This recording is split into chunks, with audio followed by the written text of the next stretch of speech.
بسم اللہ الرحمن الرحیم۔ ناظرین، اللہ کی بہترین نعمت ایک اچھے دوست کا مل جانا ہے۔ خدا کی بے انتہا نعمتوں اور اس کے احسانات کا شکر یہ انسانی طاقت سے باہر ہے۔ جو بندہ خدا کی بخشی ہوئی دولت میں سے خدا کے بندوں کا حق نہیں نکالتا، اس کا مال ناپاک ہے اور مال کے ساتھ اس کا نفس بھی ناپاک ہے۔ سخی کو سخاوت کرتے وقت جو خوشی ہوتی ہے اس کا اندازہ بخیل کبھی نہیں کر سکتا۔ کسی کتے کے آگے ہڈی ڈالنا سخاوت نہیں، یہ فعل اس صورت میں سخاوت ہوتا ہے جب اس ہڈی کی ہمیں بھی اتنی ہی ضرورت ہوتی جتنی کہ کتے کو۔ زندگی ایسی گزارنی چاہیے کہ کہانی لکھنی پڑ جائے تو کچھ چھپانا نہ پڑے۔ اچھی زندگی کا مقصد دوسروں کی زندگی میں خوشیاں لانا ہے۔ زندگی ایک تہوار صرف داناؤں کے لیے ہے۔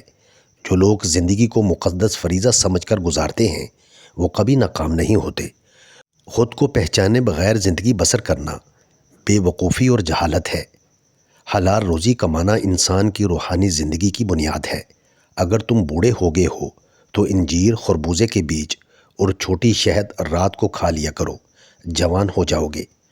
وقت اللہ کی امانت ہے جس کا ایک لمحہ بھی ضائع کرنا خیانت ہے۔ اگر دولت مند ہونا چاہتے ہو تو رات کو سوتے وقت بیوی کے گلے میں آیت الکرسی لکھ کر ڈال دو، دولت مند ہو جاؤ گے۔